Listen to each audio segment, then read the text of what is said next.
What's up? What's up? What's up? Today is July the 4th, and um, happy holidays to you all. But this year I'm not really in a celebratory mood. Like, I'm not in a place of complacency and comfortability and, celebration. I know, like, this is an anniversary where all the 13 colonies got together and made the United States, but for me, um, I'm reminded of my dad. So I guess I'll pay homage to my dad on this day. Um, Even though he lives in New York, and we don't necessarily talk every day, he was Air Force, so I do pay homage to everybody in the military serving. Thank you for your service. I'm reminded of so many lessons that he taught, and mind you, he was a hard ass, like very hard to please. But I'm reminded all the lessons that he taught, and one of those main things was whatever you put your hands to do, be intentional and do it with excellence. And if you're not gonna do it right the first time, don't do it. And that used to break me because I used to be like, I used to do it intentionally, and I would mess up, and he used to be so hard on us, like, oh my goodness, like, I felt like we were not allowed to make mistakes. But as I get older, I look at life so differently, like, so differently. All the holidays that come up, I don't celebrate it for what everybody celebrates it for. I celebrate holidays for what they mean to me. And just for whatever reason, like, I've been thinking of him a lot. And sometimes I tell myself, like, I missed the mark of being a Marine because of the fact that I have a 4-year-old. And there are days where I'm really, really pressed to want to, like, go in and, serve in the military. But one, my son is 4. I don't want him to resent me because I'm gone. And then two, I feel like the narrative has changed as far as why people serve. Majority of the time, I hear a lot of people say they serve because um, it'll pay for college or it'll financially set them up. And then they realize they get into it and they feel like the military or the government does not take care of the soldiers unless they're hurt. And I've taken life as though it is, like, we're on the battlefield, we're in war. Even in relationships, I find myself looking at relationships as if we're in war. Being in relationships, I've been in several, maybe only 4 main ones that I've considered a relationship, even though majority of the relationships that I've been in, I've been cheated on.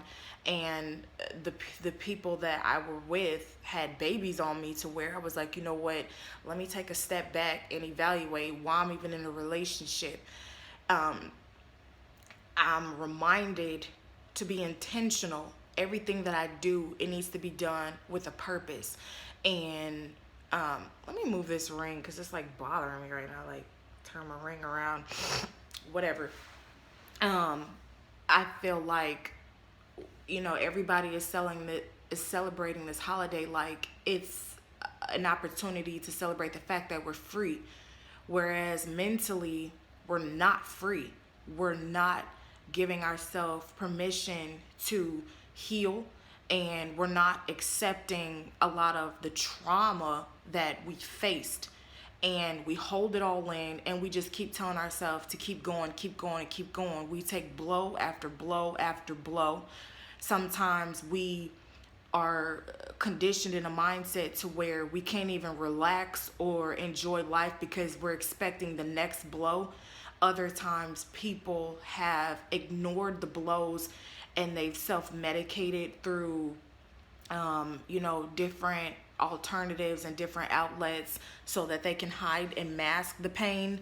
Other times, I feel like people get into relationships to ignore the pain that they've been in. And I feel like we as a whole, we as a society, we're so angry. We're so angry. And yes, we have a right to be angry, but I always tell my son, you have a right to be angry, but it's what you do with the anger, and it's how you demonstrate your feelings because you're angry is what matters. If you turn around and you act like a wild lunatic because you're angry, they're not going to understand why you're angry. They're going to look at the fact that you're a wild, mad lunatic. Like, you have a right to be angry, but it's what you do with the anger that ultimately sets you aside, and that ultimately sets you up either for failure or for success. And I feel like a lot of times we don't take the time to want to acknowledge what we've gone through, accept the fact that we weren't necessarily in control of what happened, and we don't take the tools and resources. And sometimes we're not even subjected or introduced to those opportunities and resources to be able to deal healthily. And so sometimes we just completely ignore it, blow it off, and we just keep going, and we keep going, and we keep going, and we keep going, and it just builds up and turns into anger.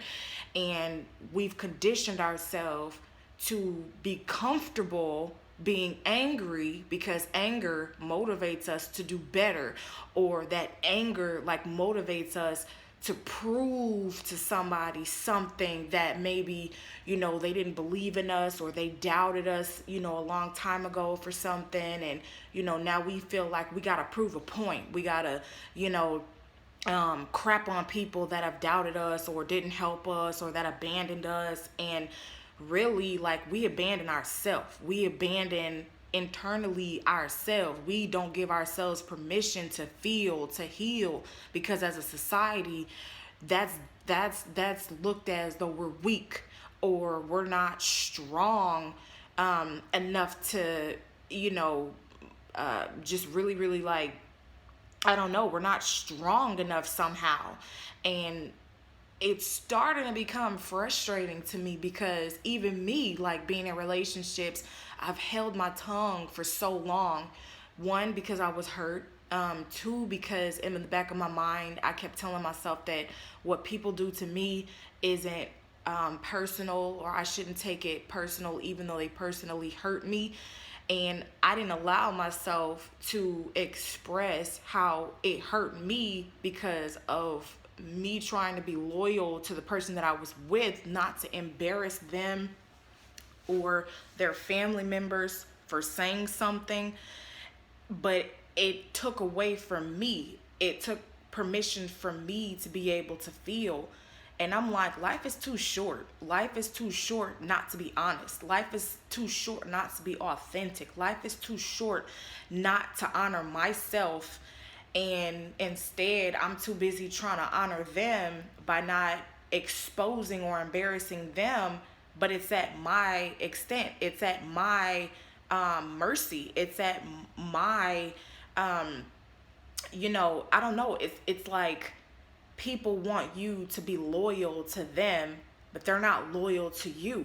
And I've dated a lot of people who are from the streets, and I've recognized how selfish they are, because they have the mindset of being a survivor. And so as a survivor, they have this mindset by any means. And by any means is so bad, because out of everybody who has left them and hurt them, you could be the most loyal, genuine soul. You could be the most giving, accepting, rewarding, euphoric entity in their life. You could give the most honest and purest exchange to them, and they will accept it. They will eat off of it. They will catapult off of it. They will elevate off of it, and they will turn around and leave you high and dry.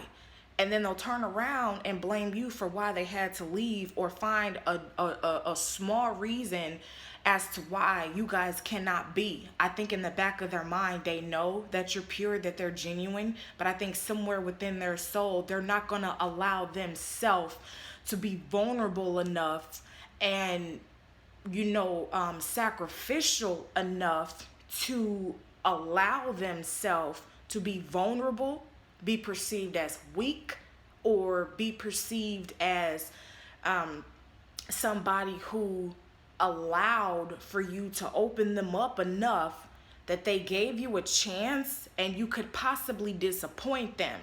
So even though they know your soul is pure, they will still eat away at every good thing that you have to offer, and they will pick up and take off and leave. And I had to be comfortable enough and accepting enough and honest enough to see all of that, still forgive them, but then I was left hurt, broken, and feeling like, what was it about me that wasn't good enough to make them stay? It don't matter what type of pussy you got. It don't matter how long, small, or rounded, or curved, or edged your dick is. People gonna do what's best for them first. And even to the extent of taking advantage of somebody that was so innocent, and they will still take off and leave. No matter how it makes you feel, they gonna make sure they good first.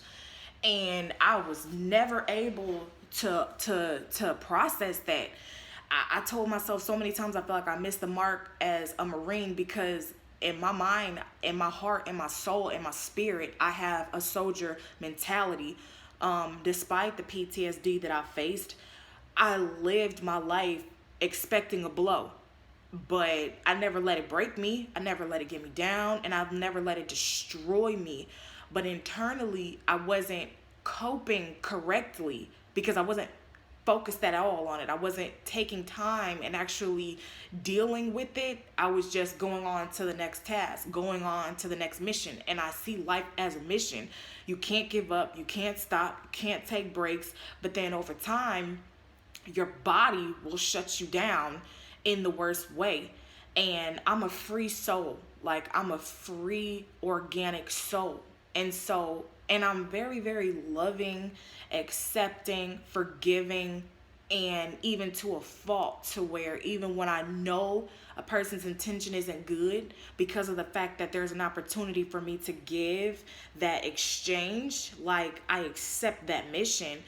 I think I'm attracted to brokenness because I know that I have what it takes to heal them, to give, and that feeling of helping somebody is so rewarding. But when it gets to a point where it takes away from who you are as a person, that's a problem.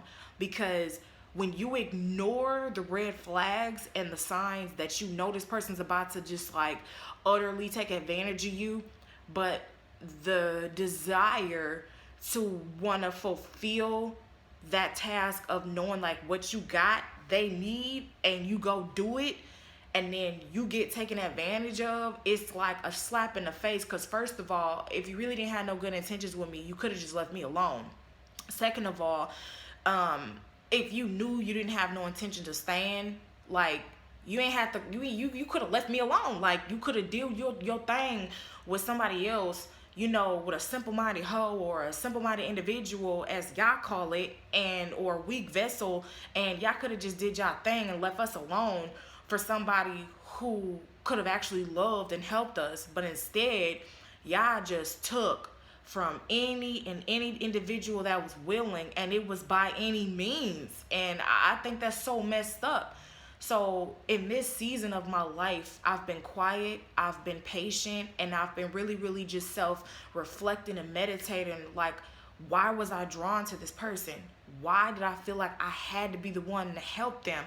Why did I stay so long? And internally, I have my reasons for why I stay. But ultimately, if it destroys and devalues you as an entity and as a person, and it takes away from your character, because over time you're going to start acting and reacting to different things because of different things that you were exposed to and different things you didn't heal from, and then you're going to start attracting people that give you what you never had, when really, like, you can give yourself that becomes a problem. And so I had to learn how to back away from that and really like sit myself down and focus on just being single.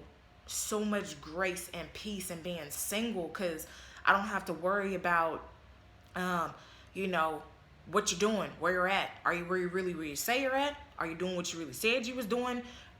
Do I need to go through your phone and find out the truth? Because I'm that type of person where if I get an inclination of you lying to me, it triggers something in my mind to where I have to seek the truth. But once I seek the truth, I can't stop seeking the truth. And then once I seek the truth, it becomes addicting and I become obsessive, because then I have to realize, dang, like, you went through that extent of how far you went to go do what you did, and then the extent of you using me to do what you doing. Like, it becomes like a very hazardous and dangerous cycle that I don't get out of. So I had to learn, to stop searching. And one of my greatest lessons from my brother was, don't go looking for the truth.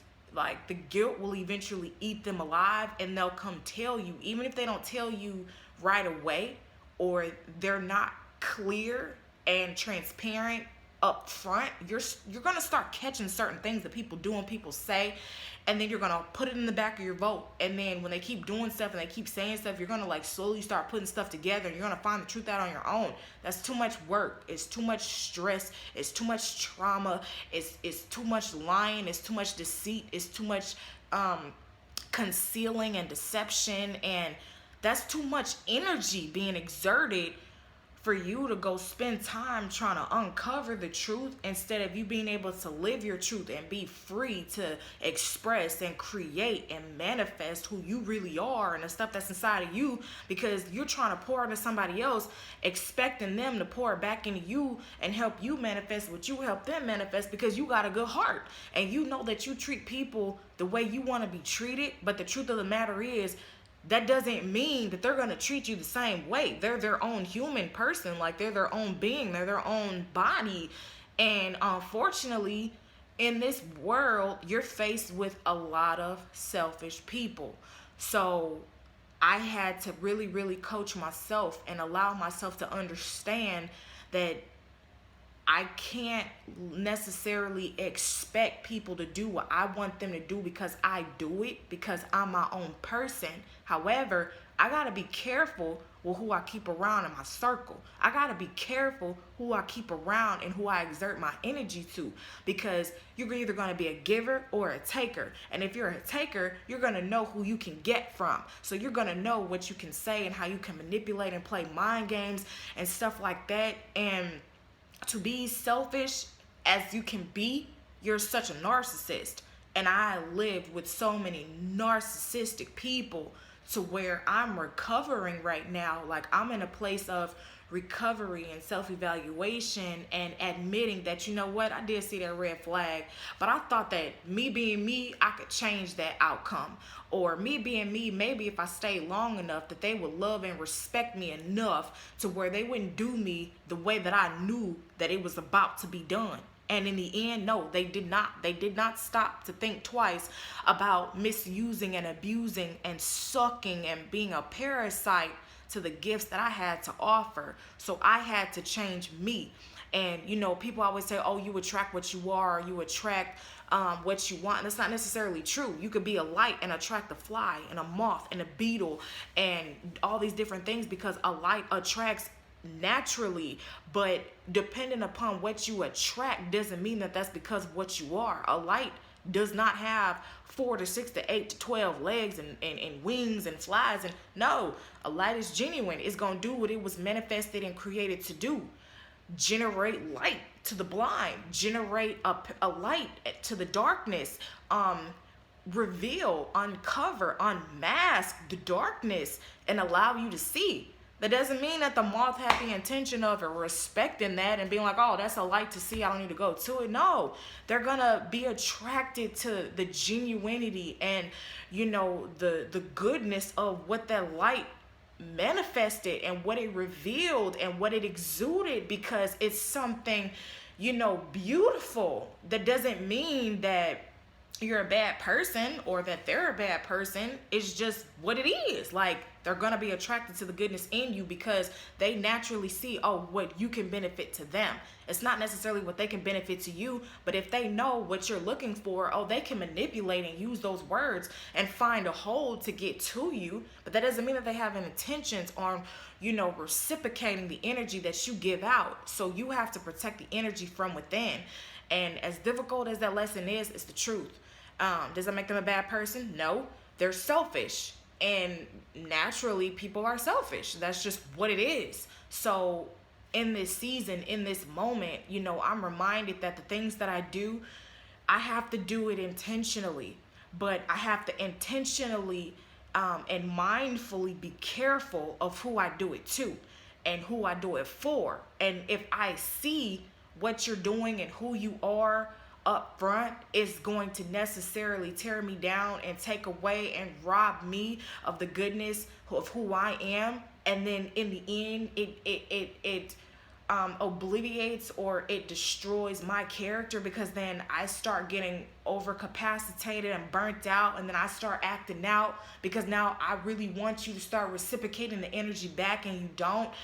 It's like, I gotta be careful because it's not worth it at all. It's not worth everything that I've built up to be destroyed by one reaction or one demonstrations of an outward display of anger or rage, and then that's what everybody else sees, but they're not even seeing like why I'm doing it. Neither do they care. They just see that, oh, well, you used to be the happy one, you used to be the calm one, you used to be the merciful one, and now what you doing? You know what I mean? It's like, people don't consider, if I'm helping you and you stressed out and you depressed and you going through stuff, what about me?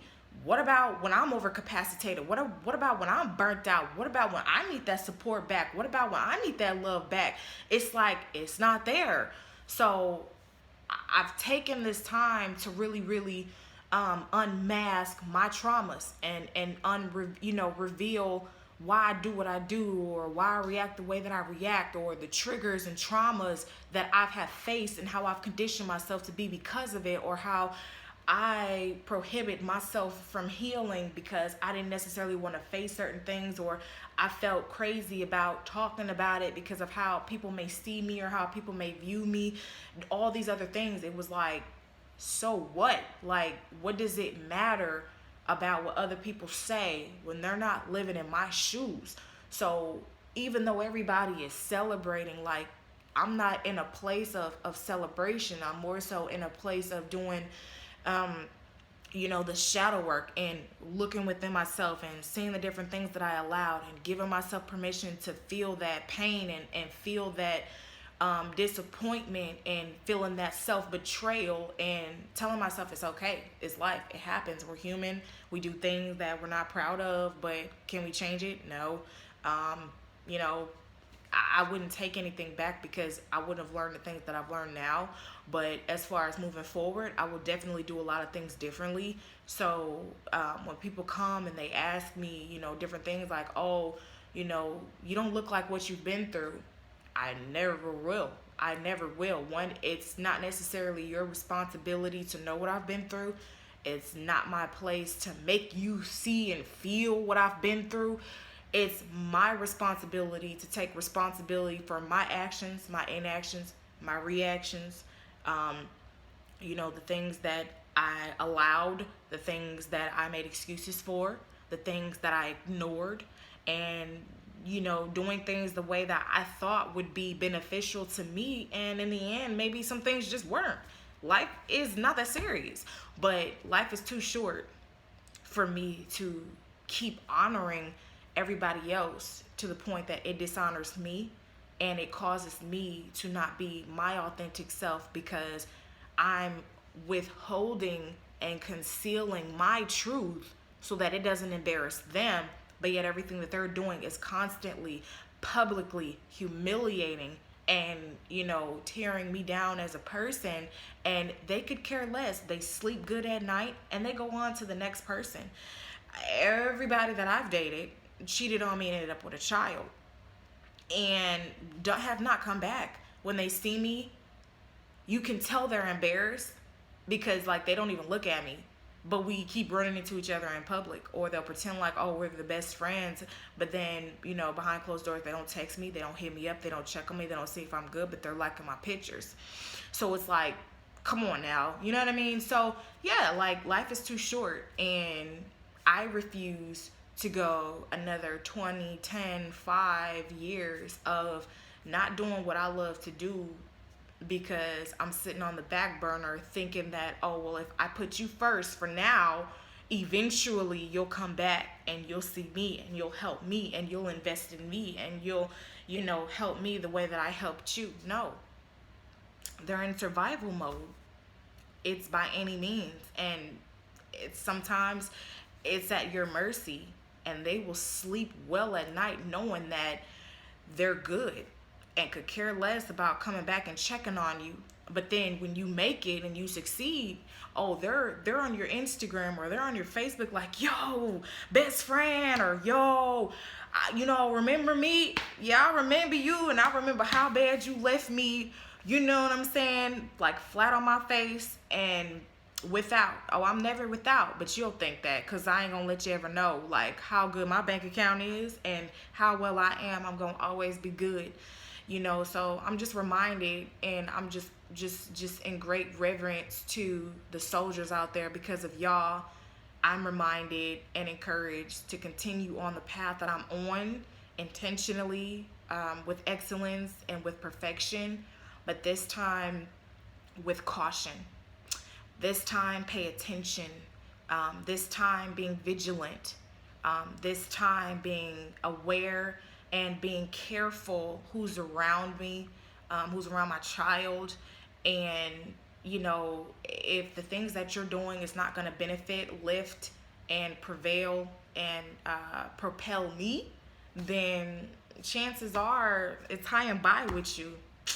High and by.